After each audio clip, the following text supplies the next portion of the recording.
నమస్కారం. మీ అందరికీ స్వాగతం ఆర్జే నెట్ యూట్యూబ్ ఛానల్కు. ఇక్కడ మేము ప్రతిరోజు మీకు అవసరమైన ప్రభుత్వ పథకాలు, కొత్త అప్డేట్స్, మరియు రైతు, విద్య, ఉద్యోగ సమాచారం అందిస్తున్నాము.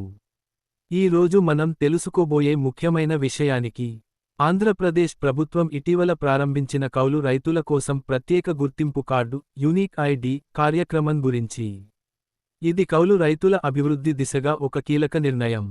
ఈ ప్రత్యేక ఐడితో కౌలుదారులు పంట రుణాలు, బీమా, వడ్డీ లేని రుణాలు వంటి ప్రభుత్వ పథకాలను సులభంగా పొందగలరు. ఈ గుర్తింపు కార్డు వ్యవసాయ సాగు రుజువుగా పనిచేస్తుంది. దీనితో రైతు భరోసా వంటి సంక్షేమ కార్యక్రమాలు కూడా ఇప్పుడు కౌలుదారులకు అందుబాటులోకి వస్తాయి. ఇది రైతుల భవిష్యత్తు కోసం ఎంతో ఉపయోగకరమైన కార్యక్రమం. ఇలాంటి తాజా ప్రభుత్వ పథకాలు, రైతు సమాచారం, మరియు ఆర్థిక సహాయం విషయాలు తెలుసుకోవాలంటే ఆర్జే నెట్ యూట్యూబ్ ఛానల్ను సబ్స్క్రైబ్ చేయండి. మీకు ఉపయోగపడే సమాచారం ముందుగా తెలుసుకోవడం మర్చిపోవద్దు.